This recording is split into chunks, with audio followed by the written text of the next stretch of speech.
नमस्कार, मैं हूं प्रिया। आज है 20 मई। खबरों की तरफ बढ़ने से पहले एक नजर सुर्खियों पर। बरसात से पहले इतने हजार कुओं का होगा जीर्णोद्धार। बिहार के सरकारी अस्पतालों में अब नहीं होगी दवाइयों की किल्लत। सरकारी कर्मचारियों की बल्ले बल्ले, सरकार अब करेगी आपके इलाज के लिए भुगतान। बिहार में महानायक अमिताभ बच्चन, शाहरुख खान समेत 4 पर मुकदमा दर्ज। बिहार में अब हवाई यात्रा हुई महंगी। अब चले बढ़ते हैं बिहार की 25 बड़ी खबरों की ओर विस्तार से। भारतीय प्रौद्योगिकी संस्थान IIT पटना ने निकाली रिक्तियां। भारतीय प्रौद्योगिकी संस्थान IIT पटना ने परियोजना प्रबंधक, तकनीकी कनिष्ठ सहायक, परियोजना अनुसंधान सहयोगी RA, मुख्य कार्यकारी अधिकारी CEO के कुल मिलाकर 4 पद पर आवेदन की मांग की है। ध्यान रहे, आवेदन भरने की आखिरी तारीख पदों के हिसाब से अलग अलग है। ऐसे में अभ्यर्थी आधिकारिक वेबसाइट www.iitp.ac.in पर जाकर सारी जानकारी लेकर आवेदन भर सकते हैं। इसके साथ ही आप इन पदों से जुड़ी तमाम जानकारी नीचे डिस्क्रिप्शन बॉक्स में दिए गए URL से भी जाकर ले सकते हैं। बरसात के पहले इतने हजार कुओं का होगा जीर्णोद्धार। भारत में मानसून की एंट्री हो गई है, लेकिन अब बिहार में मानसून की पहली बारिश आने में समय है। ऐसे में सरकार के पास भी बिहार को डूबने से बचाने का पर्याप्त समय है। हालांकि हर साल की भांति इस साल बिहार ना डूबे, इसको लेकर योजनाएं बना ली गई हैं, जिसके तहत ही अब बिहार के सभी पंचायतों में मौजूद कुओं का जीर्णोद्धार करने की तैयारी हो रही है। योजना के अनुसार बरसात के पहले सभी चिन्हित सार्वजनिक कुओं का जीर्णोद्धार कर दिया जाएगा। इसको लेकर पंचायती राज विभाग ने सभी जिलों को सख्त निर्देश जारी कर दिया है। जल जीवन हरियाली अभियान के तहत विभाग द्वारा कुओं का जीर्णोद्धार कार्य किया जा रहा है। इसके लिए 20,000 कुओं को चिन्हित किया गया है। वहीं जिलों में आई रिपोर्ट के अनुसार जिलों से 20,000 से अब 7,150 कुओं का जीर्णोद्धार कार्य पूरा हो गया है और जो नहीं हुआ है उसे अब जल्द ही पूरा कर लिया जाएगा। आज बिहारी पहचान में हम बात करेंगे बिस्मिल्लाह खान की। उस्ताद बिस्मिल्लाह खान हिंदुस्तान के प्रख्यात शहनाई वादक थे। उनका जन्म डुमराव बिहार में हुआ था। सन 2001 में उन्हें भारत के सर्वोच्च सम्मान भारत रत्न से सम्मानित किया गया। वो तीसरे भारतीय संगीतकार थे जिन्हें भारत रत्न से सम्मानित किया गया। एक बार की बात है जब उस्ताद बिस्मिल्लाह खान को अमेरिका से बुलावा आया कि आप यहीं पर बस जाओ, हम आपको सभी प्रकार की सुविधाएं उपलब्ध करवाएंगे, तो उन्होंने इस प्रस्ताव को स्वीकार नहीं किया। उनका कहना था कि यहाँ गंगा है, यहाँ काशी है, यहाँ बालाजी का मंदिर है, यहाँ से जाना मतलब इन सभी से बिछड़ जाना, जिसके कारण ही उन्होंने ये प्रस्ताव स्वीकार नहीं किया था। उनकी ये भक्ति देश प्रेम को भी दर्शाती है कि वो अपने देश से कितना प्रेम करते थे। पटना गया डोभी NH को इस समय तक पूरा करने का जारी हुआ आदेश। बिहार में नेशनल हाईवे की संख्या बढ़ाने में बिहार की नीतीश सरकार लगातार लगी हुई है। इस बीच अब बिहार में अच्छी सड़कों के इस संकल्प को और सुदृढ़ करने के लिए पटना हाईकोर्ट भी आ गया है, जिसके तहत ही बीते दिन हुए सुनवाई में पटना हाईकोर्ट ने पटना गया डोभी NH को किसी भी हाल में इस समय तक पूरा करने का निर्देश जारी किया है, जिसके तहत ही अब इस राष्ट्रीय राजमार्ग का निर्माण कार्य 31 मार्च 2023 तक पूरा करने का निर्देश जारी हुआ है। पटना उच्च न्यायालय ने ये आदेश NH निर्माण में लगी कंपनी को दिया है। वहीं राज्य सरकार को 2 से 4 सप्ताह के भीतर सड़कों के निर्माण के लिए बाधा मुक्त भूमि उपलब्ध कराने को कहा है। मामले की सुनवाई पटना हाईकोर्ट में हुई। मुख्य न्यायाधीश संजय करोल और न्यायमूर्ति S कुमार की खंडपीठ ने सभी हितधारकों के अधिवक्ताओं, NHAI और NH निर्माण कंपनी के अधिकारियों को सड़क निर्माण कार्यों का निरीक्षण करने और इस मामले में एक रिपोर्ट प्रस्तुत करने का निर्देश दिया है। बिहार के सरकारी अस्पतालों में अब नहीं होगी दवाइयों की किल्लत। बिहार के किसी भी संस्थान के आगे सरकारी नाम जुड़ जाए तो उसकी बदहाल स्थिति ही नजर आती है। ऐसा ही हाल बिहार के सरकारी अस्पतालों का है। कहने को ये सरकारी अस्पताल होते हैं, लेकिन यहाँ की सुविधा बेहद ही खराब होती है, जिसमें से एक आम शिकायत दवाइयों की किल्लत को लेकर सामने आती रही है, जिस पर ही अब ये दावा किया गया है कि आने वाले समय में बिहार के सरकारी अस्पतालों में कम से कम दवाओं की किल्लत नहीं होने वाली है, क्योंकि अब राज्य की सरकारी अस्पतालों में हर 3 महीने पर दवाओं की आपूर्ति करवाने का निर्देश जारी हुआ है। स्वास्थ्य विभाग ने 2021-22 में स्वीकृत नई अधियाचना नीति को पूरी तरह से क्रियान्वित कर दिया है। अधियाचना नीति के तहत जिलों के दवा भंडार गृह की सेवाओं को बिहार स्वास्थ्य सेवाएं आधारभूत संरचना निगम के अधीन कर दिया गया है। ज्ञात हो, विभाग ने ये कवायद आपूर्ति श्रृंखला को मजबूत करने के इरादे से उठाई है। बिहार के इन जिलों में जल्द ही बनेगा लॉजिस्टिक्स पार्क। बिहार की नीतीश सरकार बिहार में उद्योग और कारोबार को विकसित करने का काम कर रही है, जिसके तहत ही अब बिहार की राजधानी पटना के बिहटा और फतुहा सहित रक्सौल में लॉजिस्टिक्स पार्क बनाने की तैयारी हो रही है। योजना के अनुसार बिहटा में करीब 100 हेक्टेयर में लॉजिस्टिक पार्क बनाने की योजना है। इसके लिए जमीन भी चिन्हित किए गए हैं, लेकिन औपचारिक प्रक्रिया पूरी होनी बाकी है। इसको लेकर बिहार की नीतीश सरकार ने रणनीति भी तैयार कर ली है। लॉजिस्टिक नीति के अनुसार अब बिहार में समय पर कच्चा माल पहुंचेगा और तैयार उत्पादों को भी बाजार तक पहुंचाने में सहूलियत होगी। सबसे खास बात यह होगी कि सरकार के इस पहल से बेरोजगारी का दंश झेल रही बिहार की जनता के बीच रोजी रोजगार में बढ़ोतरी होगा। हाल ही में केंद्रीय मंत्री नितिन गडकरी ने इसका ऐलान किया था, जिसको लेकर उन्होंने साफ कहा था कि राज्य में विकास के लिए लॉजिस्टिक पार्क और सड़क किनारे इंडस्ट्रियल क्लस्टर बनना ही चाहिए। सरकारी कर्मचारियों की बल्ले बल्ले, सरकार अब करेगी आपके इलाज के लिए भुगतान। सरकारी कर्मचारियों की सुविधा की कोई कमी ना हो, इसको लेकर बिहार की नीतीश सरकार खूब काम करती आई है और उम्मीद है कि आगे भी करती रहेगी। सरकारी कर्मचारियों की मूलभूत सुविधाओं का खास ख्याल रखने वाली बिहार सरकार अब इनके इलाज में भी भागीदारी बनने वाली है।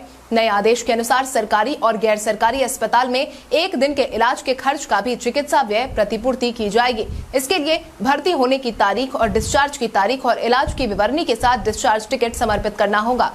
उम्मीद है कि सरकार की इस नई योजना से करीब 4.5 लाख सरकारी अधिकारी और कर्मचारी लाभान्वित होंगे। इसको लेकर अब अधिसूचना जारी कर दी गई है। बिहार में उद्योगों के लिए पर्याप्त बिजली, सड़क संपर्कता में भी रफ्तार। एक समय था जब ऐसी बातें हुआ करती थी कि बिहार में जब घरेलू उपयोग के लिए बिजली नहीं है तो फिर उद्योग की बिजली की बात तो भूल ही जाइए। जब बिजली नहीं तो फिर उद्योग कहां से लगेंगे। और एक आज का समय है जब बिजली की उपलब्धता इस तरह है कि वो उद्योगों के लिए पर्याप्त है। एक समय वो भी था जब 2012-13 में बिहार में बिजली की प्रति व्यक्ति खपत 145 किलोवाट आवर थी, जो 2019-20 में 332 किलोवाट आवर हो गई। इस तरह से सड़क की संपर्कता अब हर गांव तक है। गांव की सड़क को अब हाईवे की संपर्कता है। बिहार सड़कों के नेटवर्क की स्थिति की बात करें तो आंकड़ा यह है कि साल 2020 में यहां एनएच का नेटवर्क 5475 किलोमीटर का था, जो कि 2005 की तुलना में 1940 किलोमीटर अधिक है। बिहार की प्रसिद्ध लोक गायिका डॉक्टर नीतू को मॉरिशस में मिला विश्व हिंदी सम्मान। बिहार की प्रसिद्ध लोक गायिका और लेखिका डॉक्टर नीतू कुमारी नवगीत को बीते दिन मॉरिशस का हिंदी प्रचारणी सभा द्वारा विश्व हिंदी प्रतिष्ठापक सम्मान प्रदान किया गया। मॉरिशस के महात्मा गांधी संस्थान की निदेशक विद्योत्मा कुंजल ने उन्हें ये सम्मान प्रदान किया। सम्मान समारोह में हिंदी प्रचारणी सभा मॉरिशस के अध्यक्ष डॉक्टर यंतु देव बुद्ध, डॉक्टर माधुरी रामधारी, डॉक्टर अलका धनपत, डॉक्टर राजरानी गोविंद समेत अन्य लोग भी मौजूद थे। इसके अलावा मुंबई के सचिव प्रोफेसर प्रदीप सिंह और अध्यक्ष डॉक्टर बनवारी लाल जाजोदिया यथार्थ सहित हिंदी के अनेक लब्ध प्रतिष्ठित विद्वान भी मौजूद थे। अब ट्रेन में फिर से यात्रियों को करना होगा कोरोना के नियमों का पालन। यात्रीगण कृपया ध्यान दें, कोरोना के मामलों में जारी उतार चढ़ाव के बीच अब एक बार फिर से रेल यात्रा के दौरान कोरोना प्रोटोकॉल की फिर से वापसी हो गई है, क्योंकि एक बार फिर से अब रेलवे ने यात्रियों के लिए ट्रेन में सफर के दौरान मास्क लगाना जरूरी कर दिया है। यात्रियों को फेस कवर या मास्क लगाना जरूरी है। कोविड प्रोटोकॉल का पालन करने के लिए रेलवे ने एडवाइजरी जारी कर दी है। इसको लेकर ही गृह मंत्रालय द्वारा पिछले दिनों जारी कोविड-19 से संबंधित प्रोटोकॉल के मद्देनजर रेल मंत्रालय की तरफ से रेलवे से यात्रा करने वाले यात्रियों के लिए संशोधित प्रोटोकॉल जारी किया गया है। इसके तहत स्टेशन या ट्रेन में प्रवेश या फिर निकासी के समय फेस कवर या मास्क लगाने की सलाह दी गई है। बीपीएससी पेपर लीक मामले में 5 जिलों के परीक्षा केंद्रों पर भी शक। बीपीएससी की 67वीं परीक्षा के समापन की खबर उस वक्त दुख का कारण बन गई जब यह खबर फैली कि पेपर लीक हो गया है। फिर क्या था, सरकार की तो किरकिरी हुई ही, साथ ही छात्रों का मनोबल भी अब टूट गया है और देश भर के मीडिया का ध्यान इसने अपनी तरफ आकर्षित किया है, जिसके बाद ही सरकार भी अब जोर शोर से आरोपितों को ढूंढने में लगी हुई है। इस बीच जो नई जानकारी निकल करके सामने आई है उसके अनुसार बीपीएससी पीटी के पेपर लीक मामले में 5 जिले शक के दायरे में है। एसआईटी का शक 5 जिलों में परीक्षा के लिए बनाए गए सेंटरों पर है। भोजपुर के अलावा नवादा, भागलपुर, वैशाली और रोहतास के किसी सेंटर में पेपर लीक होने की आशंका जताई जा रही है। बिहार के इतने लाख आईटीआई छात्र छात्रवृत्ति से है वंचित। बिहार के औद्योगिक प्रशिक्षण संस्थान में प्रशिक्षण ले रहे छात्रों को वैसे तो छात्रवृत्ति देने का प्रावधान है, लेकिन अफसोस इन छात्रों को छात्रवृत्ति नहीं मिल रही है। मीडिया में चल रही खबरों के अनुसार श्रम संसाधन विभाग के अधिकारियों द्वारा फीस तय नहीं किए जाने के कारण हर साल 2 लाख से अधिक सरकारी और गैर सरकारी आईटीआई के छात्र इस सुविधा से वंचित हो रहे हैं। हालांकि अब इन सब के बीच विभाग से एक बार फिर आईटीआई संचालकों ने फीस तय करने का अनुरोध किया है ताकि छात्रों को छात्रवृत्ति मिल सके। बिहार में ही ये समस्या है, जबकि देश के विभिन्न राज्यों जैसे ओडिशा, उत्तर प्रदेश, उत्तराखंड, महाराष्ट्र ने अपने अपने राज्यों में प्राइवेट आईटीआई का प्रशिक्षण शुल्क निर्धारित कर दिया है। इससे इन राज्यों में छात्रवृत्ति का रास्ता साफ हो गया है और इनकी राशि में एकरूपता भी होगी। पटना समेत इन जिलों में चली धूल भरी आंधी। भरी गर्मी के बीच राजधानी वासियों को बारिश की बूंदों ने बीते दिन राहत दी है। सुबह से उमस भरी गर्मी के बीच अचानक से दोपहर 2 बजे के बाद बादल छा गए और फिर क्या था, कुछ इलाकों में खूब बारिश हुई तो कुछ इलाके में मध्यम दर्जे की बारिश देखने को मिली। मौसम विभाग की तरफ से साझा की गई जानकारी के अनुसार बिहार के पूर्वी चंपारण, जमुई, मधुबनी, मुंगेर, सुपौल, अररिया, शिवहर, सीतामढ़ी, मुजफ्फरपुर, बेगूसराय, वैशाली, पटना, लखीसराय, बांका जिले के कुछ हिस्सों में मध्यम दर्जे की बारिश का अलर्ट जारी किया गया था। इन्हीं जिलों में मौसम विभाग के अनुसार कुछ जिलों में तेज हवा जिसकी रफ्तार 40 से 50 किलोमीटर पर आवर हो सकती है। साथ ही कुछ जिलों में वज्रपात का अलर्ट जारी किया गया था। हालांकि मौसम विभाग का मानना है कि दक्षिण बिहार में पटना सहित अन्य जिलों में भी दिन के तापमान में कोई खास परिवर्तन नहीं दिखाई दिया। ऐसे में ये साफ है कि हवा का प्रवाह भी अधिक समय तक नहीं रहने वाला है। रोहतास के मांझरकुंड और धुआंकुंड में आपको देखने को मिलेगा बहुत कुछ खास। रोहतास जिले के कैमूर पहाड़ी पर स्थित मांझरकुंड और धुआंकुंड एक जलप्रपात या झरना है जो अपनी मनोरम प्राकृतिक सुंदरता के लिए जाना जाता है।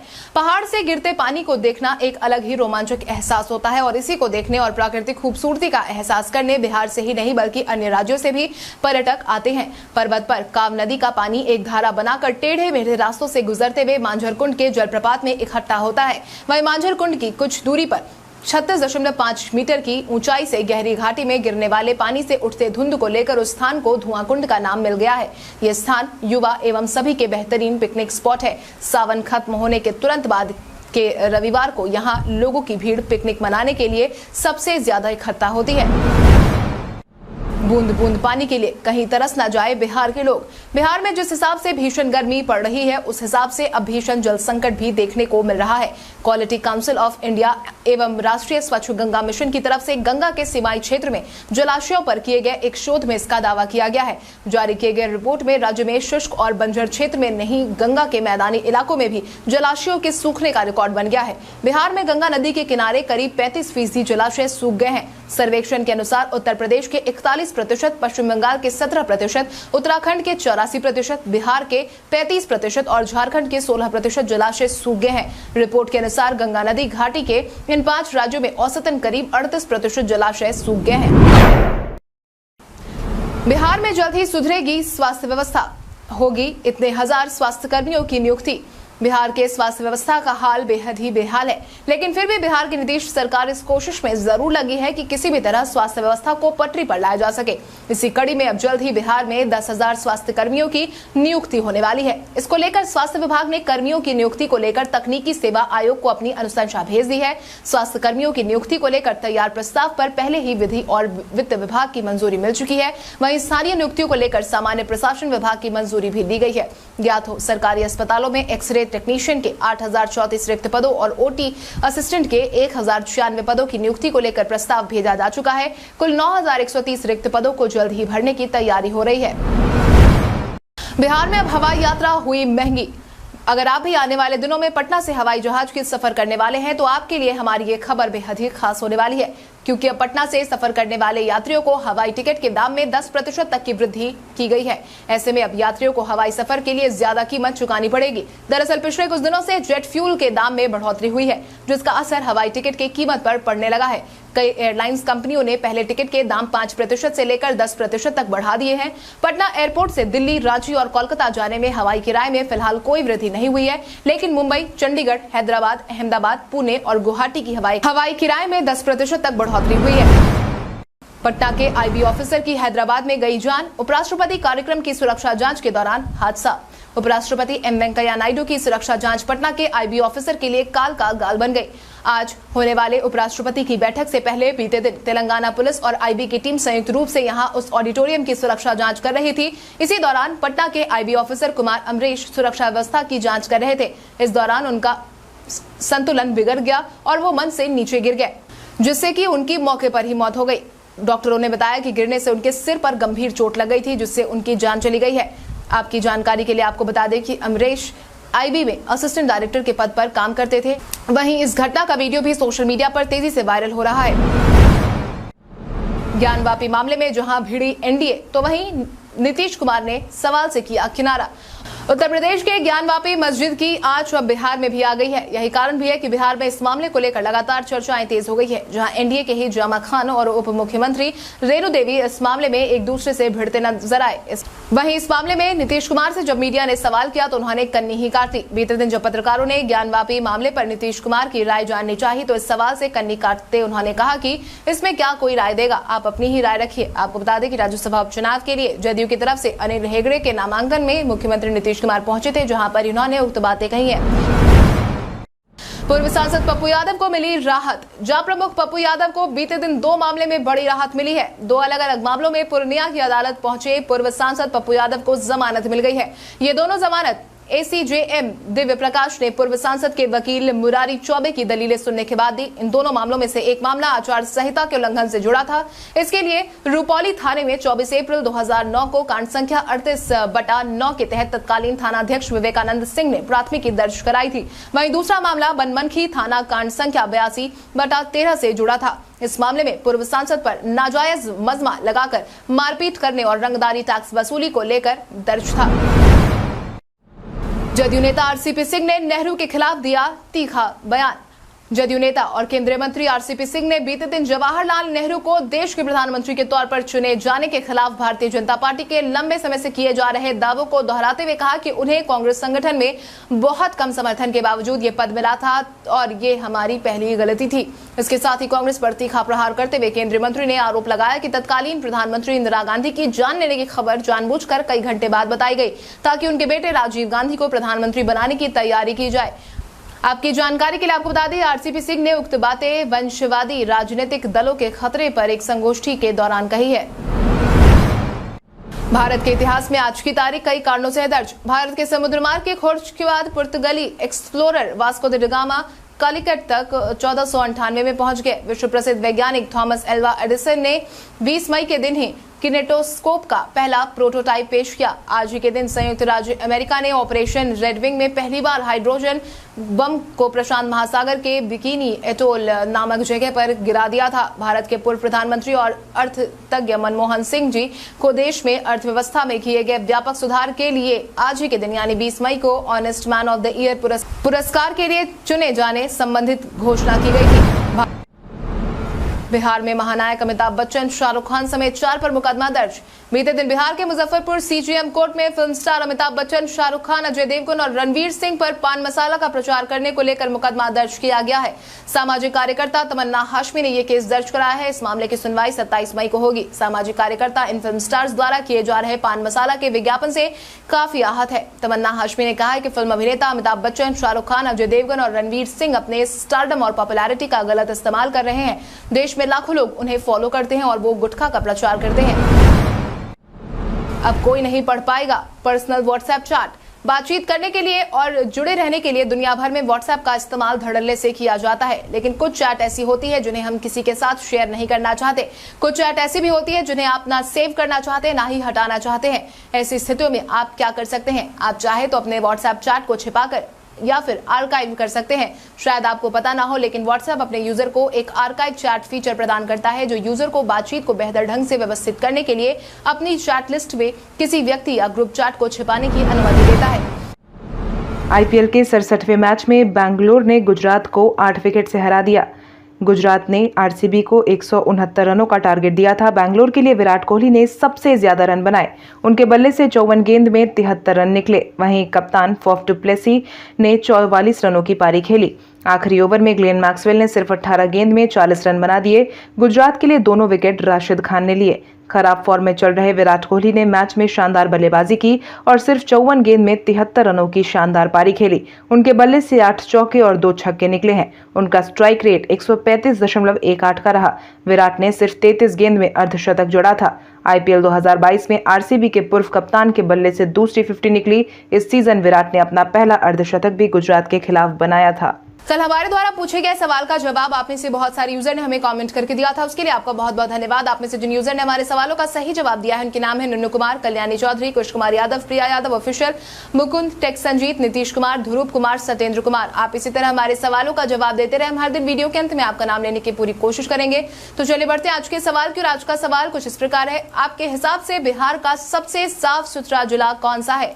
अपने जवाब में कमेंट करके जरूर बताएं। इसके साथ ही आज के लिए बस इतना ही। बिहार की बड़ी खबरों से अपडेटेड रहने के लिए हमारे YouTube चैनल को सब्सक्राइब करें और बेल आइकन दबाना ना भूलें। धन्यवाद।